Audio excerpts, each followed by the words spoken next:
Halo pemirsa, apa kabar Anda hari ini? Senang sekali Sarah dan Matias dapat kembali menemani Anda dalam sebuah program talkshow yang syarat informasi inspiratif untuk Anda dan juga keluarga. Inilah Bincang Sehati.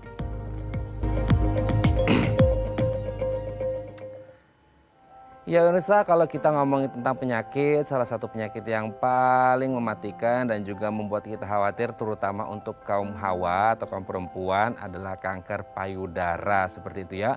Karena ini memang menjadi salah satu penyebab kematian utama wanita di seluruh dunia. Padahal ya menakutkan sih, tapi kalau bisa dideteksi dari awal bukannya tidak mungkin penyakit ini bisa disembuhkan ya. Nah kita juga harus tahu, makanya harus mengenali dulu apa penyebab dan bagaimana cara mengatasi kanker payudara. Inilah topik yang akan kita bahas hari ini, yaitu waspada kanker payudara. Namun sebelum kita membahas tentang tema kita hari ini, kalau kita ngomongin tentang kanker payudara, kita juga ngomongin tentang perempuan ya. Nah salah satu hal yang juga mungkin menjadi momok gitu ya bagi wanita adalah menopause. Nah banyak yang kemudian belum siap tiba-tiba, wah kok udah menopause seperti itu. Nah kita akan membahasnya dalam mitos atau fakta seputar menopause ya. Kita lihat yang pertama.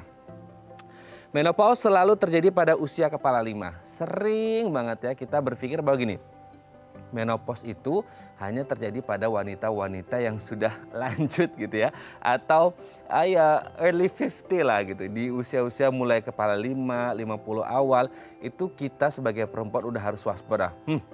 Kayaknya saya sudah mulai menopause nih gitu ya. Harus siap-siap menopause nih, semuanya harus dipersiapkan seperti itu. Tapi yang jadi pertanyaan adalah gini, sebenarnya apakah menopause itu selalu terjadi di mulai kepala 5 gitu ya, atau 50 plus something gitu, atau sebenarnya at any age gitu, maksudnya di semua umur itu bisa saja terjadi gitu. Karena kita kan juga melihat perilaku kehidupan kita yang mungkin makanya mulai nggak sehat dan lain sebagainya ya, yang kurang olahraga dan lain sebagainya. Apakah kemudian memang harus selalu terjadi di angka 50 plus atau sebenarnya bisa lebih awal atau lebih mundur? Nanti akan kita bahas ya.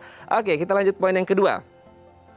Tidak ada gejala menopause. Nah, kalau kita berbicara tentang gejalanya seperti itu ya, banyak yang kemudian kayak belum siap. Nah ini juga yang menjadi kadang-kadang akhirnya moodnya nih ya, mood orang tersebut, mood si wanita ini kadang-kadang agak kurang siap, agak kurang menerima, akhirnya bisa uring-uringan seperti itu. Karena mereka berpikir begini, oh kok tiba-tiba menopause, saya belum siap nih. Karena belakangan ini, dalam beberapa waktu belakangan ini nggak ada gejala-gejala apapun gitu yang menandakan bahwa tendensinya ini akan ke menopause seperti itu. Padahal sebenarnya harus, mungkin kita kan yang kita yang ada di tubuh kita harusnya bisa merasakan gitu ya. Mungkin ada perbedaan yang signifikan yang kita rasakan yang ternyata ini adalah gejala menuju menopause. Jadi penting bagi kita untuk mengetahui sebenarnya gejala apa saja yang intinya ini menuju ke menopause. Jadi jangan berpikir bahwa tidak ada gejala sama sekali. Atau memang sebenarnya tidak ada gejala. Nah nanti akan kita bahas juga ya.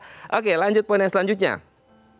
Setiap wanita menopause mengalami hot flush. Nah, pernah nggak Anda mungkin ya yang sudah mengalami menopause, Anda merasakan kayak sensasi rasa panas di sekujur tubuh gitu ya. Nah, ini yang menjadi salah satu omongan orang ketika mereka memasuki mana menopause adalah mereka mengalami hot flush, rasa panas yang membuat akhirnya mereka tidak nyaman. Tapi pertanyaannya, apakah hot flush ini, rasa panas, sensasi panas yang ada di dalam tubuh wanita ini terjadi pada semua wanita menopause atau hanya pada beberapa wanita saja? Nanti akan kita bahas juga ya. Oke, kita lanjut poin yang selanjutnya.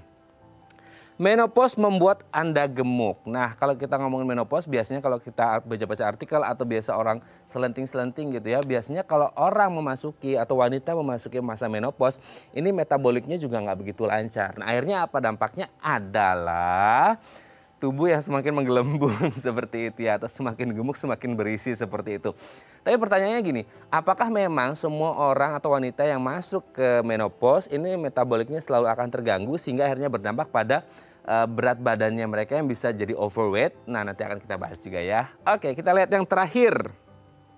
Seseorang tidak akan hamil ketika menopause. Nah ini juga yang sering di pikiran kita, bahkan mungkin saya juga pernah berpikir bahwasanya, Ya udah lah, kalau udah masuk menopause nggak mungkin bisa hamil lah karena dia nggak menstruasi lagi seperti itu ya. Nah pertanyaannya kemudian apakah memang semua wanita yang sudah masuk masa menopause ini tidak akan mungkin dan tidak akan bisa hamil atau mungkin case by case gitu ya karena satu dan lain hal akhirnya orang yang sudah menopause ini ternyata bisa hamil. Nah nanti akan kita bahas juga ya. Oke itu dia tadi beberapa mitos fakta seputar menopause dan kami akan membahasnya sesaat lagi. Tetap bersama kami di Bincang Sehati.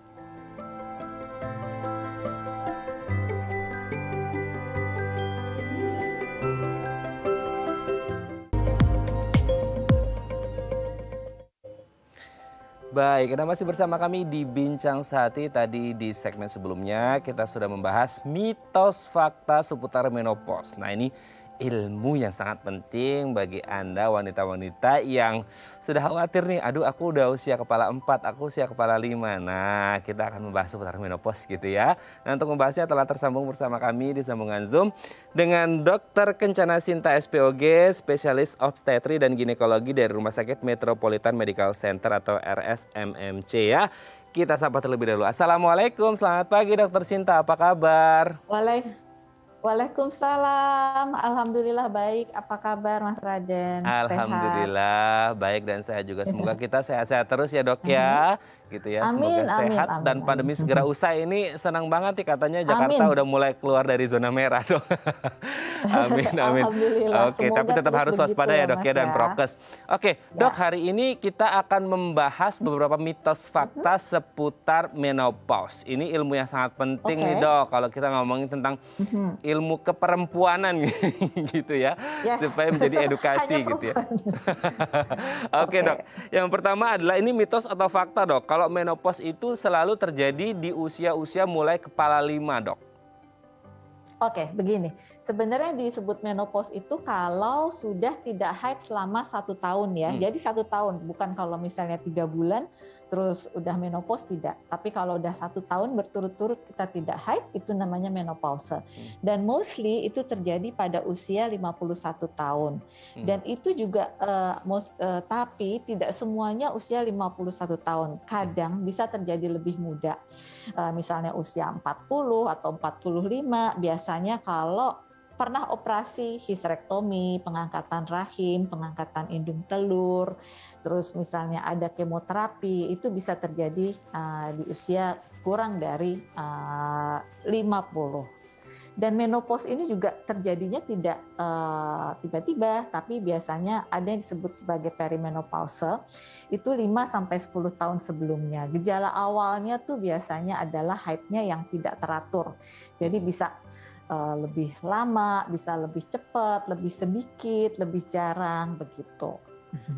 Oke, berarti gini dok, kalau tadi kan dokter menyebut bahwasanya menopause ini memang betul rata-rata di angka atau di usia 51 tahun. Tapi tidak menutup kemungkinan bisa di awal 40, 45 dan lain sebagainya. Karena mungkin beberapa tindakan operasi yang tadi dokter Sinta sebutkan. Nah berarti kalau kita berbicara tentang oke, yang biasa normalnya 51, tapi ini bisa terjadi 40 karena atau 45 gitu ya, karena memang tindakan operasi. Nah, selain tindakan medis, dok, ada nggak faktor risiko yang lain atau penyebab yang lain yang membuat akhirnya orang-orang ini di luar treatment medis ya dok ya, ini bisa mengalami menopause lebih dini dok? Bisa juga, seperti misalnya itu genetik ya, jadi biasanya kalau ibunya umur 51, kita juga akan seperti itu biasanya. Dan terus kalau penyakit-penyakit yang sangat menahun, itu juga bisa menyebabkan menopause terjadi lebih dini. Juga gaya hidup, kayak misalnya orang yang merokok biasanya setahun 2 tahun lebih cepat dibandingkan dengan yang gaya hidupnya sehat ya. Tapi biasanya ya 51 tahun sih. Di kepala 5 lah ya. Di kepala 5 ya. Oke, kita lanjut poin yang selanjutnya, dok. Apakah, nah ini tadi sudah ada disebutkan oleh dokter Sinta tadi, gejala itu sebenarnya ketika orang menopause ada tidak sih gejalanya ini dok? Yang tadi dokter sebutkan ada katanya 5-10 tahun sebelumnya tuh dok tadi. Ya, jadi sejak umur early 40 itu menopause itu sendiri kan merupakan proses degenerasi. Jadi aging proses merupakan bagian dari proses penuaan di mana ovarium sudah berkurang produksi estrogennya dan itu sudah dimulai sejak 5-10 tahun sebelumnya. Ditandai dengan pertama siklus haid yang tidak teratur, kemudian juga mostly bergejala ya, tapi hot flashes itu yang banyak terjadi. Selain itu juga bisa ada keringat pada malam hari, kita kebangun gitu terus tiba-tiba keringatan aja padahal AC-nya nyala. Terus kemudian juga ada mood swings, terus jadi moody, itu juga bagian dari gejala-gejala dari menopause. Oke. Yang mostly sih itu, mostly hot flashes ya. Oke. Jadi intinya adalah ketika menopause ini tidak bahasanya apa ya, kalau bahasa internasionalnya itu ujuk-ujuk gitu ya dok ya.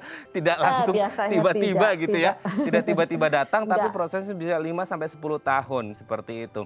Ya, Dan karena ini proses degenerasi. Ya.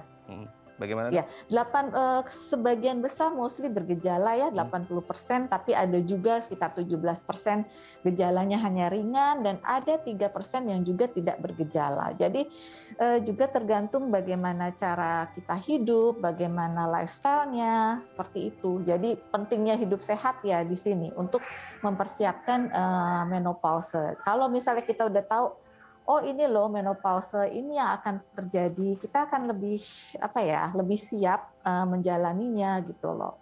Jadi alangkah baiknya kalau sejak awal kita juga sudah tahu supaya nggak kaget dan bisa melalui masa menopause ini dengan cara yang menyenangkan.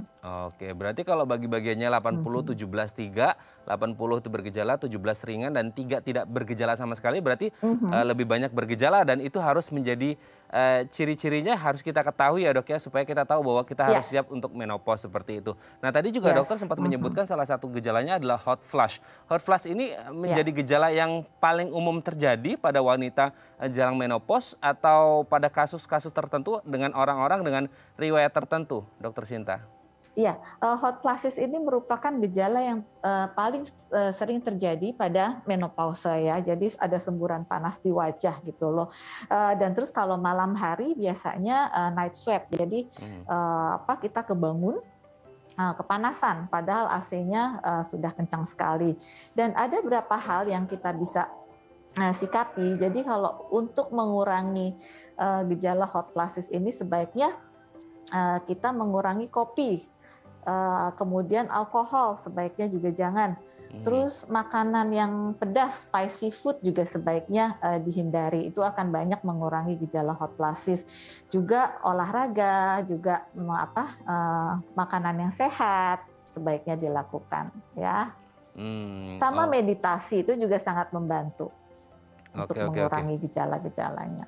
Oke ya, banyak hal yang bisa dilakukan untuk mengantisipasi gejalanya gitu ya dok ya. Oke dok, kita lanjut yang selanjutnya adalah apakah benar menopause ini akan membuat Anda gemuk? Kan tadi dokter menyebut ini proses degenerasi gitu ya. Nah kalau berkaitan dengan degenerasi kan pasti otomatis kita ngomongin tentang metabolisme tubuh yang otomatis menurun dong dok, seperti itu. Nah ketika metabolisme tubuh menurun berarti otomatis apakah kita akan menggelembung ketika menopause ini dok? Gimana nih dok? Nggak harus, jadi gimana cara kita menyikapinya ya. Jadi menopause ini kan akibat dari estrogen yang sudah berkurang dan itu juga pada saat kita menua juga metabolisme akan menurun. Jadi kalau estrogennya itu berkurang itu membuat penumpukan lemak lebih banyak di perut dan panggul. Makanya kalau orang-orang yang sudah usia 40-50 ini perutnya kok jadi gede ya, panggulnya jadi gede karena memang seperti itu. Tapi itu juga bisa disikapi dengan cara dengan olahraga yang baik, karena sebenarnya pada usia perimenopause ini kan massa otot juga berkurang, metabolisme berkurang. Terus kalau misalnya kita makan dengan porsi yang seperti biasanya, kok saya makan seperti biasa tapi tetap gemuk ya? Ya jelas lah ya, karena metabolisnya berkurang, massa ototnya juga berkurang. Jadi mungkin kalorinya dikurangi, kemudian juga tapi pemilihan nutrisinya harus yang benar, yang tinggi protein, banyak sayur-sayuran, buah-buahan, dan terus olahraga. Olahraga juga penting. Jadi at least 30 menit per hari selama 5 kali dalam seminggu. Dan juga diperlukan latihan beban. untuk membuat massa otot lebih baik lagi seperti Oke, itu. berarti no excuses kalau menopause pasti gemuk. Enggak, kalau misalnya sudah dipersiapkan jauh-jauh hari, Nah, itu insya yang Allah tadi Dokter Sinta sebut ya, di masa atau periode perimenopause tadi juga kita harus giat berlatih olahraga, makan gizi berimbang dan lain sebagainya seperti itu ya. Jadi tidak ada alasan nggak dan apa-apa. terus juga kayak mindfulness, meditasi itu juga sangat penting ya, karena pada saat menopause juga emosi kita tuh sangat bergejolak, kadang sedih, kadang depresi, kadang aduh cepat marah gitu loh. Tapi kalau kita sudah siap, oh kenapa sih badan saya ini gitu loh, memang ya ini ya memang seperti itu, dan kita sudah tahu, we try to embrace it, kemudian apa yang kita bisa perbuat Nah untuk itu ya. mengurangi gejalanya. Betul, tidak boleh ada excuses gitu ya. Oke Dok, yang terakhir Dok. Nah, tidak akan hamil ketika menopause, gimana nih Dok? Oke, jadi kalau sudah menopause kan, kalau menopause itu kan udah setahun ya, udah tidak ada mens lagi selama setahun. Kalau sudah setahun sih tidak bisa hamil. Tapi kalau misalnya di usia perimenopause, selagi kita masih menstruasi itu bisa. Jadi misalnya mensnya udah jarang nih, tapi kan kita belum sebut itu sebagai menopause. Itu bisa terjadi. Jadi selama menstruasinya belum berhenti selama 1 tahun, sebaiknya kalau memang tidak mau hamil ya pakai kontrasepsi, dan mungkin kalau misalnya sekarang mungkin bisa ya dengan teknologi bisa hamil lagi, tapi ovariumnya harus dari donor, atau misalnya sebelum menopause sel telurnya di freeze, dibekukan, tapi juga itu terlalu ini ya, resikonya terlalu besar. Oke, Jadi ya. intinya kalau udah menopause tidak bisa hamil lagi karena sel telurnya sudah tidak dihasilkan. Oke, setelah setahun tadi ya, tidak mens selama setahun dan tidak akan hamil karena sel telurnya sudah tidak aktif lagi seperti itu ya. Tapi kalau perimenopause bisa ya. Masih bisa ya Dok ya, perimenopause ya, karena belum masuk ke masa menopause itu sendiri. Baik, terima kasih Dokter Kencana Sinta SPOG dari Rumah Sakit MMC sudah berbagi bersama kami pagi hari ini. Ini edukasi yang baik untuk semua wanita. Terima kasih Dok, sehat terus dan salam untuk teman-teman di rumah sakit. Assalamualaikum. Waalaikumsalam warahmatullahi wabarakatuh. Baik pemirsa, selanjutnya kita akan membahas tema kita hari ini. Bagi Anda yang memiliki pertanyaan seputar tema kita hari ini, Anda bisa menghubungi kami di nomor 0212903244 atau DM Instagram kami di @bincangsahatidayatv. Kami akan segera kembali.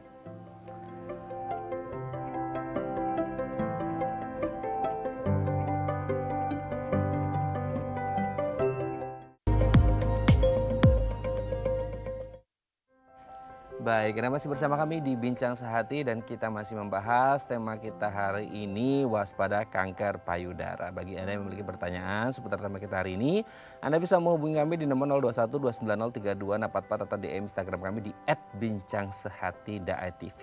Nah, untuk membahasnya telah tersambung bersama kami di sambungan Zoom dengan Dr. Bayu Aji SPBK Ong, MRS, spesialis bedah konsultan onkologi dari Mayapada Hospital Tangerang. Kita sapa terlebih dahulu. Selamat pagi Dokter Bayu, apa kabar? Selamat pagi Mas Raden, sehat-sehat ya? Sehat-sehat terus Dok, kabar baik. Ini udah lama nih nggak main-main ke studio nih Dokter Bayu Aji. Next main-main lagi. Ya? Iya, oke Dok. Dok, hari ini kita akan membahas salah satu penyakit yang menjadi momok bagi hampir seluruh wanita di dunia seperti itu. Kanker payudara menjadi salah satu penyakit yang menjadi penyebab kematian utama wanita juga seperti itu. Nah, sebenarnya yang dimaksud dengan kanker payudara ini apa dan kondisi tubuh terutama di bagian payudara perempuan ketika mengalami kanker payudara ini seperti apa sih Dokter Bayu? Ya, karena gini, kanker payudara itu adalah tumor ganas pada organ payudara. Ya, biasanya itu dia gejalanya dia bisa menyebar ke otak, ke paru, ke hati, sama ke tulang, itu lewat pembuluh darah kelenjar getah bening dan pembuluh darah yang di ketiak, ya. Dan itu bisa menyebabkan komplikasi yang serius, ya. Dan tumor itu biasanya menimbulkan gejala yang paling sering itu ada benjolan, ada luka, puting susunya mendelep, atau perubahan warna kulit, ya, atau ada luka di puting susu, ya. Itu jadi itu akan membuat biasanya pasien yang bersangkutan merasa ketakutan atau gelisah, dan dia biasanya cepat-cepat berobat ke dokternya. Oke, itu kondisinya seperti itu gitu ya dok ya, ketika orang mengalami kanker payudara. Tapi sebelum kita membahas lebih dalam dok, ini kan biasa kita sering temukan artikel atau orang ngomong dan kadang-kadang suka kebalik-balik nih dok, maksudnya ini sama atau beda gitu antara kanker payudara dan orang menyebutnya juga tumor payudara. Jadi kadang-kadang kita bingung nih, yang dimaksud dengan kanker payudara ini apa, tumor payudara ini apa gitu. Ini kondisi yang sama, beda atau seperti apa ini dokter Bayu? Iya. Yang disebut tumor itu adalah semua benjolan yang ada di tubuh manusia yang tidak normal. Tumor sendiri ada yang jinak, ada yang ganas. Kalau namanya kanker berarti tumor ganas. Ya. Jadi kalau kanker payudara adalah tumor ganas di payudara. Ya. Kalau tumor bisa ada yang jinak, bisa ada yang ganas. Ya, seperti itu kira-kira. Oke, berarti perbedaan tumor dan kanker seperti itu. Apakah selalu berarti kanker selalu diawali dengan tumor? Berarti seperti itu, Dok? Jadi kalau tumor itu dia bisa jinak, bisa ganas. Jadi kalau misalkan dari sononya sudah ganas ya tetap akan ganas. Kalau dari sana jinak ya tetap jinak gitu. Ya. Oh, tidak akan meningkat gitu ya, Dok ya? Ya, bedanya yang paling signifikan kalau dia tumor ganas itu dia tumornya cepat membesar, kemudian bisa menyebar ke organ lain, ya, lewat pembuluh darah, kelenjar getah bening, kemudian bisa timbul luka, bisa timbul nyeri, nyerinya terus menerus atau hilang timbul. Kemudian ada perubahan dari bentuk payudara atau perubahan dari bentuk puting susu atau warna kulitnya. Ya, jadi dia kalau dia tumor ganas itu dia selalu bertambah besar dalam waktu yang singkat. Ya. Oke, karena dia ganas gitu ya dok ya. Oke, kalau dari kanker payudara sendiri ini ada jenis-jenisnya, ada tipe-tipenya nggak dok? Ya ada.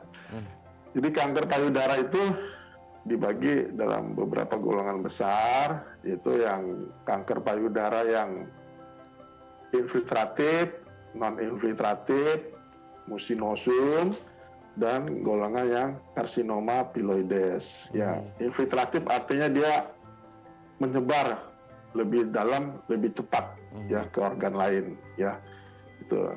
Ya, contohnya itu karsinoma tubular, kemudian karsinoma musinosum, karsinoma piloides, ya, itu yang masuk pada golongan tumor ganas payudara. Beberapa jenis atau tipenya ya yang masuk ke kanker. Ya, sebenarnya ada banyak. Ada banyak ya. Cuma tapi itu mungkin kasus yang 3 atau 4 golongan seperti itu. Itu mungkin tingkat yang prevalensinya lumayan tinggi gitu ya dok ya? Ya, yang paling sering ya itu. Yang paling sering 3 atau 4 golongan itu. 3 atau 4 golongan tersebut.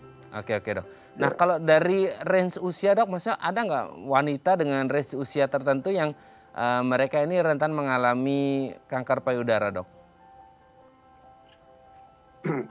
Range usia itu yang paling sering itu antara usia 20, 25 sampai usia 50. Ya. Jadi mana usia-usia itu adalah usia masih menstruasi, masih haid ya. Karena pengaruh dari hormon estrogen progesteron ya. Jadi yang paling sering itu angka kejadiannya itu antara umur 20 sampai umur 50 tahun. Ya, bukan berarti yang di bawah 20 nggak ada. Ya, saya pernah mendapatkan pasien usia 17 tahun, 18 tahun juga pernah ada yang keganasan. Ada juga teman sejawat saya yang pernah mendapatkan tumor ganas payudara pada anak usia 12 tahun atau 13 tahun. Ya, itu ada. Ya, memang sangat jarang ya.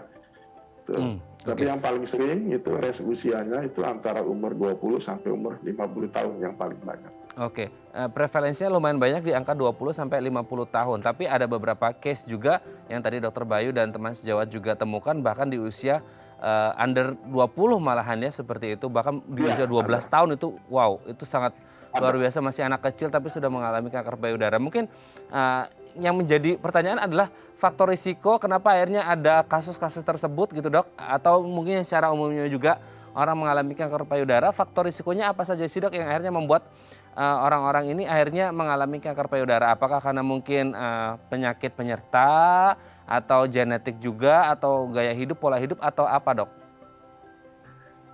Ya, secara umum itu kalau keganasan itu penyebabnya itu ada faktor dari luar, eksternal dan dari dalam. Dari dalam itu yang paling dominan ya karena kelainan genetik ya, kelainan genetik yang diturunkan. Kalau dari luar itu misalkan karena radiasi atau ultraviolet ya, atau karena zat-zat karsinogenik ya. Tapi yang paling sering itu adalah yang dari dalam, faktor genetik. Ya, faktor genetik, misalkan ada orang tua, bapak ibunya sakit keganasan, atau keluarga yang lain sakit keganasan, maka gen keganasan itu akan diturunkan pada anaknya, tapi tidak selalu sama jenis kansernya, ya bisa berbeda. Misalkan kalau bapak atau ibunya pernah ada riwayat keganasan di usus, apa di paru, ya maka anaknya juga bisa mengalami keganasan, tapi nggak selalu sama keganasannya. Ya itu, jadi bisa diturunkan. Tapi nggak semua anak yang akan mengalami seperti itu ya, nggak semuanya. Khusus untuk faktor resiko pada kanker payudara, itu ada beberapa, misalkan ada riwayat waktu menstruasi yang pertama itu usia di bawah 12 tahun ya. Kemudian ada riwayat keganasan pada keluarganya, kemudian pasien tidak pernah melahirkan, pasien tidak pernah menyusui, ya, atau anak pertama itu melahirkan di atas usia 35 tahun, ya. Kemudian ada juga riwayat pemakaian obat-obat konsumsi hormon, ya, misalkan KB suntik, KB susuk, ya, atau KB minum ya, itu juga bisa menyebabkan terjadinya faktor resiko pada keganasan.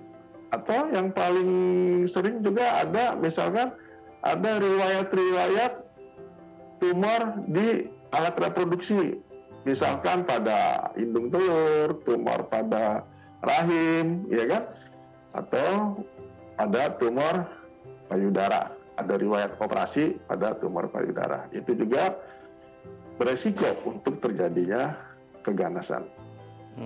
Oke, itu beberapa risiko ya atau faktor risiko dari kanker payudara itu sendiri. Baik Dokter Bayu, nanti kita akan lanjut lagi ngobrolin tentang kanker payudara di segmen selanjutnya ya dok ya. Baik pemirsa, bagi Anda yang memiliki pertanyaan seputar tema kita hari ini, Anda bisa menghubungi kami di nomor 0212903244 atau DM Instagram kami di @bincangsahatidayatv. Kami akan segera kembali.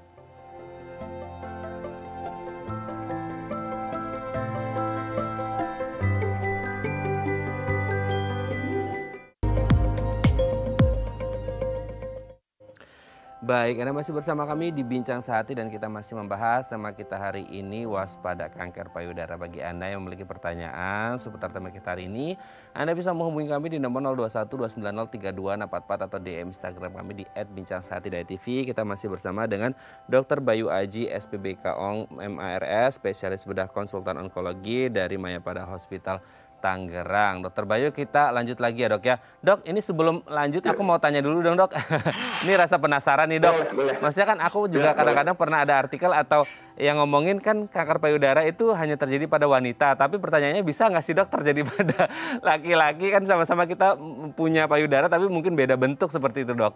Nah, apakah bisa juga terjadi pada laki-laki tapi mungkin beda jenisnya atau tidak ini dok? Kalau kanker payudara itu bisa juga terjadi pada laki-laki, cuma angka kejadiannya sangat jarang, ya. Kira-kira 1:1 juta lah orangnya ya, itu sangat jarang. Dan biasanya itu kategorinya tumornya itu sangat ganas kalau pada laki-laki, Oh, ya, ya sangat ganas. Kan kalau kanker payudara kan ada yang lebih ganas, ganas, sangat ganas. Nah, pada laki-laki biasanya itu masuk ke kategori yang sangat ganas, ya. Dan itu gejalanya itu hampir sama yang perempuan, ya, sama yang wanita sama. Jadi ada timbul benjolan, timbul luka, ya kan, nyeri, ya, nyeri bisa hilang timbul atau terus menerus, ya. Dan seringkali pasien datang ke rumah sakit sudah terlambat, sudah timbul luka atau benjolannya sudah besar. Saya pernah beberapa kali mendapatkan kasus seperti itu, dan umumnya pasien itu datang dengan kondisi yang udah stadium 3, stadium 4. Wah. Artinya apa? Benjolannya sudah keras, sudah timbul luka, ya, sudah ada penyebaran paling tidak ke paru atau ke tulang, ya. Jadi intinya kanker payudara juga bisa terjadi pada laki-laki, tapi kasusnya sangat jarang. Begitu kena, masuk ke kategori yang sangat ganas. oke. Wah, ini perlu waspada ya dok ya, pada laki-laki gitu. Kasusnya sangat jarang, 1 berbanding 1 juta kasus atau 1 juta orang gitu ya. Tapi ketika kena langsung sangat ganas gitu, wah sangat mengerikan sekali ya dok ya. Ya. Semoga kita terhindar dari hal-hal demikian ya dok ya, amin gitu. Oke dok, nah selanjutnya ketika kan ngomongin kanker payudara, berarti ini posisinya di sekitaran payudara atau sebenarnya dia bisa bergerak atau menyebar ke titik-titik yang lain ini, Dokter Bayu? Ya, pada kanker payudara itu dia bisa menyebar ke organ-organ yang lain, ya, bisa menyebar lewat kelenjar getah bening yang ada di ketiak atau lewat pembuluh darah yang ada di ketiak, dia bisa menyebar ke organ-organ yang lain. Ya, yang paling sering itu menyerangnya ke organ paru-paru, organ hati, organ tulang, dan organ otak. Nah, apa aja gejalanya? Kalau di organ hati, biasanya yang dikeluhkan pasien itu merasa sesak, ya, kemudian batuk-batuk, ya, kemudian kalau kita foto ronsen atau kita CT scan toraknya, dadanya, paru-parunya, maka itu akan terlihat adanya massa tumor di paru-paru atau paru-parunya sudah terbentuk adanya cairan di paru-paru. Kalau orang bilang tuh pasti kedokterannya ada efusi plera, ya. Kemudian kalau dia menyebar ke organ hati, apa yang dirasakan pasien? Pasien merasa mual, muntah, ya, kemudian berat badan turun drastis, misalkan turun sampai 10 kilo, 20 kilo dalam waktu 3 bulan, ya kan? Kemudian HB-nya turun, ya, kemudian pasien nampak lebih tua, terus kulit menjadi warna kuning, ya, atau mata menjadi warna kuning karena sudah ada gangguan di organ hati, ya.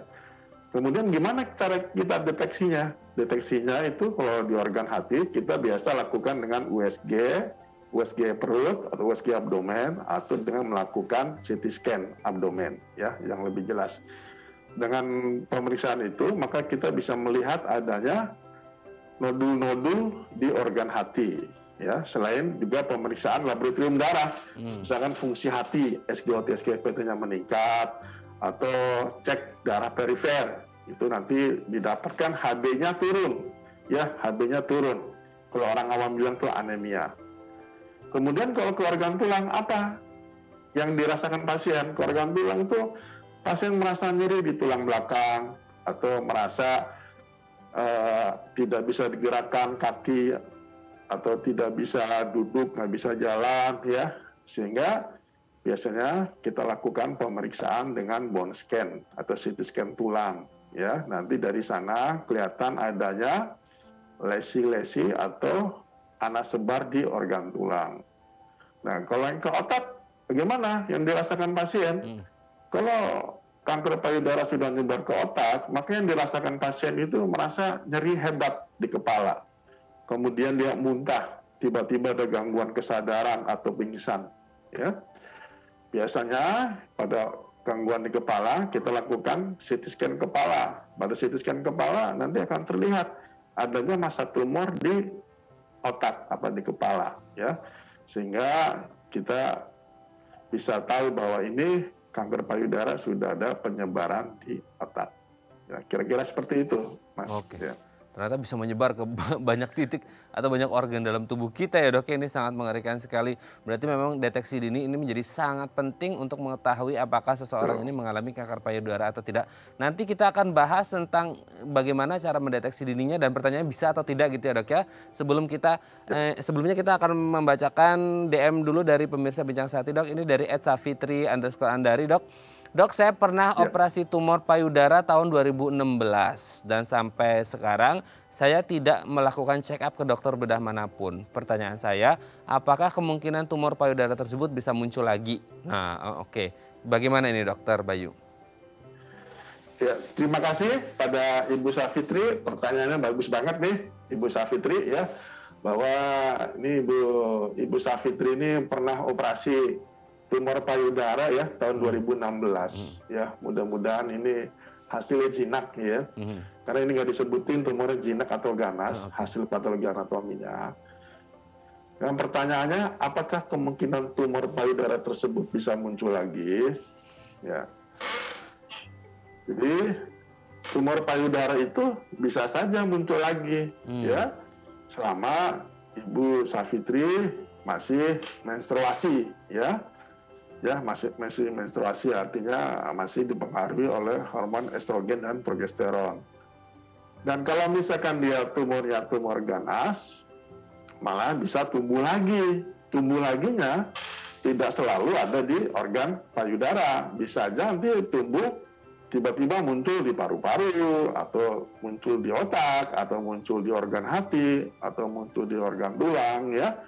Gitu. Itu kalau dia tumor ganas. Jadi saran untuk mengetahui ada tidaknya kekambuhan, saran saya Ibu Safitri sebaiknya kontrol ke dokter bedah onkologi ya, untuk dilakukan pemeriksaan ya, pemeriksaan fisik, diperiksa sama dokter bedah onkologinya, atau dilakukan pemeriksaan penunjang yang lain, misalkan USG atau mamografi ya.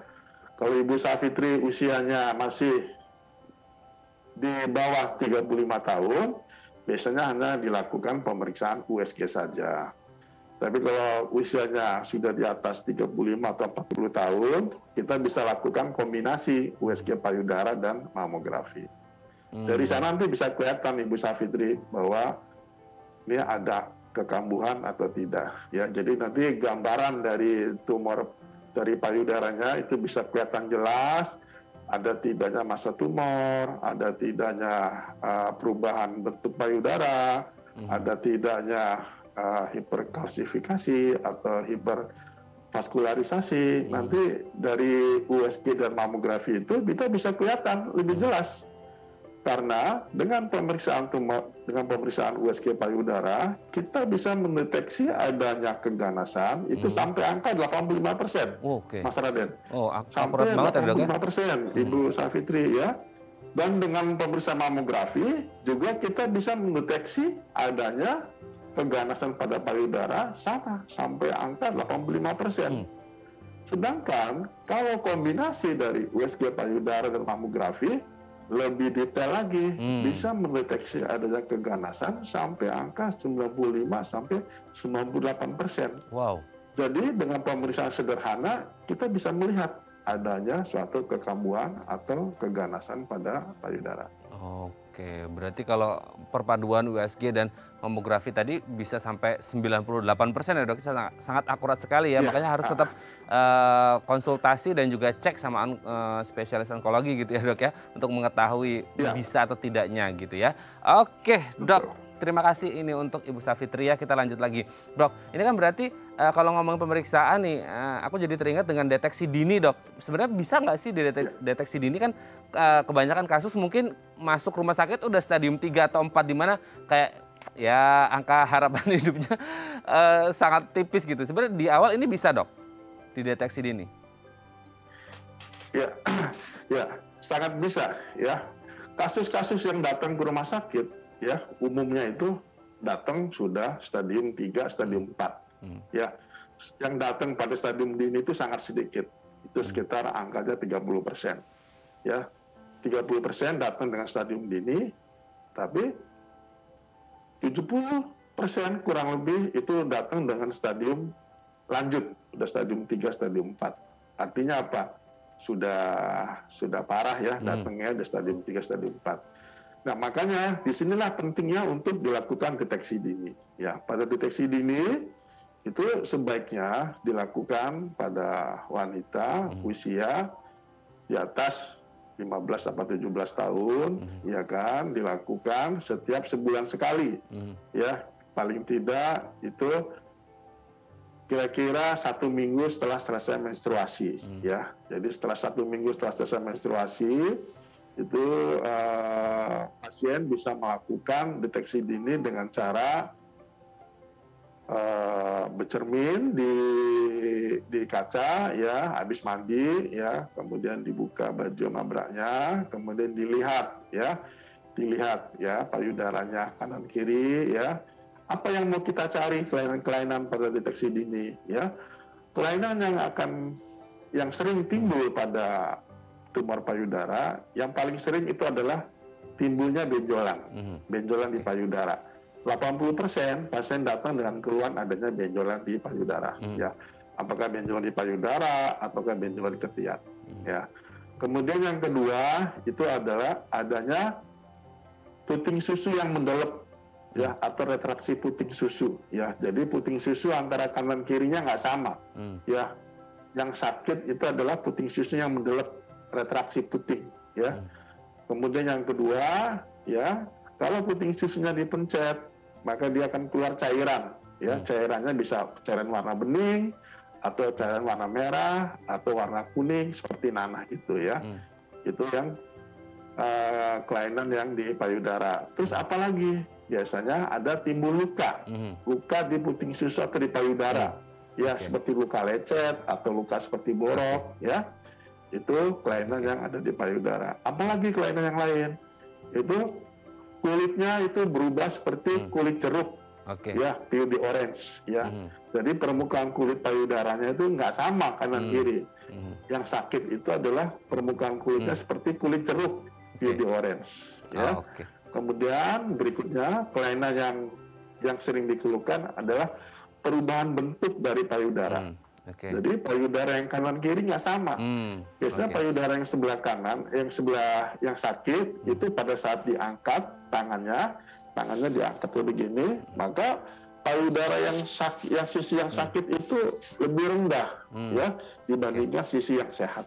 Ya. Jadi penting sekali untuk dilakukan deteksi dini, ya, Dok, sadari pemeriksaan payudara sendiri. Berarti bagaimana banyak caranya?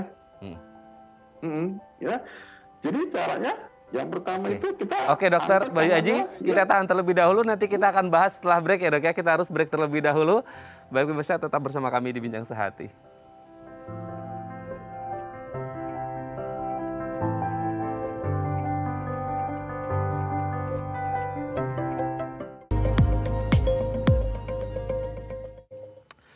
Baik, Anda masih bersama kami di Bincang Sehati, masih bersama dengan Dr. Bayu Aji, SPBK ONG MARS, spesialis bedah konsultan onkologi dari Mayapada Hospital Tangerang. Kita lanjut lagi, Dr. Bayu. Sorry, Dok, tadi aku break dulu gitu, ya, Dok, ya. Dok, bisa dilanjutkan tadi, kayaknya deteksinya masih yang angkat-angkat tangan tadi, gimana itu, Dok? Ya, jadi untuk pemeriksaan sadari, pemeriksaan payudara sendiri itu kan dilakukan sebulan sekali, ya. Itu biasanya 1 minggu setelah selesai menstruasi. Karena kondisi payudara setelah menstruasi biasanya kondisi yang lunak, ya, lebih lunak, ya. Jadi bagaimana cara pemeriksaannya? Ya, selain tadi yang dicari kelainan, itu pasien bisa bercermin di kaca, kemudian posisi seperti ini, ya, telak pinggang, kemudian dilihat payudaranya kanan kiri simetris atau enggak, ya, apakah ada perubahan dari bentuk puting susu apa tidak, ya.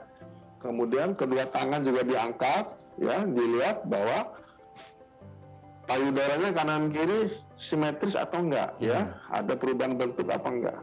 Kemudian setelah itu tangan kanan itu coba dipegang payudaranya dari sisi luar dulu, dari sisi luar dulu, kemudian ke dalam, ya dilihat, diraba, ya dengan 4 punggung tangan ini, ya 4 punggung tangan, ya diraba, dilihat, kemudian dari pinggir sampai ke tengah. Setelah di tengah, puting susnya dipencet, ya dipijit, keluar cairan atau enggak. Kalau dia keluar cairan, berarti ada sesuatu, ya.